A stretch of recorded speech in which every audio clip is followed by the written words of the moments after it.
Основците од основното училиште Ѓорѓи Апулевски од општина Аеродром веќе се подготвуваат за 1 април и заедно со наставниците и поддршка од родителите подготвуваат првоаприлската маска со која што ќе продефилираат на плоштад Македонија. Колегата Михајло Донев беше во посета на училиштето и ни доловува како тече по процесот на подготовка на нивната маска. Со ножици, бои, картони и многу фантазија. Учениците од основното училиште Ѓорѓи Апулевски од Скопски аеродром ја подготвија првоаприлската маска, со која ќе продефилираат на плоштадот Македонија на овогодинешната априлијада. Целиот процес за изработка на маската е потикнат од наставниот кадар, а наставничките со кои разговаравме велат дека креативноста која ја имаат овие деца била причина да се одлучат за изработка на еден ваков тип на првоаприлска маска. Се започна со еден јасен план од идеја, шаблони до подготовка на материјали. Како материјали кои што ги користевме најчесто беа рециклирачки, картон, хартија, стари пердови кои што повторно ги користевме и на тој начин активноста стана и еколошки свесна. Следува и работилници со родители и деца, каде што секој од нив имаше своја улога, свој дел од маската. Секој дете ја декорираше својата маска на свој начин, по собствена желба. Иницијативата започна од нас наставничките, не поттикна креативноста на нашите ученици. Мотивот на сето тоа е слободно да се вивнеме во височините и сите заедно да ги поминеме препреките во еден лет. Она што е особено интересно е дека во целиот овој процес на изработка на маската учествуваат и самите родители, кои заедно со наставниците им помагаат на децата да ја преточат својата идеја во дело. Започнавме уште во декември.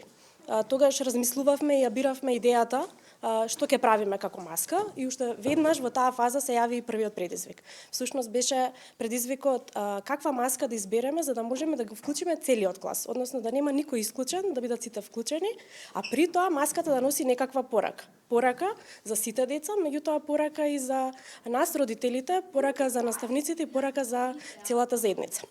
Па јас како родител реагирав многу позитивно на целиот овој процес, бидејќи беше многу креативен и забавен за децата. Воедно беше едукативен, бидејќи тие научија да соработуваат, да споделуваат работи, да се слушаат едни меѓу други. Со другите родители кои учествува во изработката на маските, организиравме неколку работилници, споделувавме меѓу себе, разменувавме материјали со цел на крај да испадне се како што треба. Учениците со нетрпение ги довршуваа своите креации, горди на она што го направиле.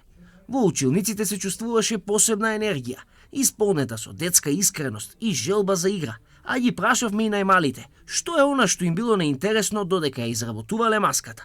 Јас научив дека треба да бидеме трпеливи и да си помагаме еден на друг за да направиме нешто убаво. Исто така научив дека правењето на маска е една убава и креативна активност. Многу ми беше интересен, се чувствував среќна и возбудена, а најмногу ми се допадна тоа што можев да ја користам мојата фантазија и да направам нешто свое. Најинтересен дел ми беше оној кога ги избиравме боите и ги додававме светките на крилјата, а најтежок дел ми беше кога ја правевме основата на крилјата, бидејќи требаше да биде и удобна за носење и цврста, и во тоа најмногу ни помогнаа родителите и наставничките. Кај мојот дел најомилената маска, најмногу ми се допаѓа пердувите на маската, бидејќи ја правеа весела и впечатлива, а најинтересен дел ми беше кога додадовме пердуви на венчето што ни е за на глава. Мене најинтересно ми беше кога правевме работилница во училиштето и исто кога им помагавме на родителите да ги прават маските. Би сакал и во иднина да изработувам вакви нешта. Бев многу среќен кога ги изработував овие креативни работи.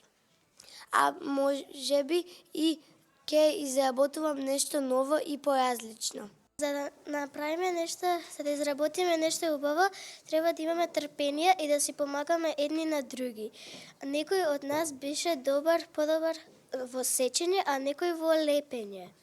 А на крајот сите заедно направивме едно големо и убаво дело. Мене ми беше најинтересно кога ги лепевме пердувите и кога ги правевме венчињата. Мене ми беше најинтересно кога имавме работилници и кога сите си помагавме заедно. Овие ученици се доказ дека креативноста може да излезе на површина и дека може да се подготви готов производ. Посебно кога во тоа најмалите ја имаат поддршката од своите родители, но и од наставниците.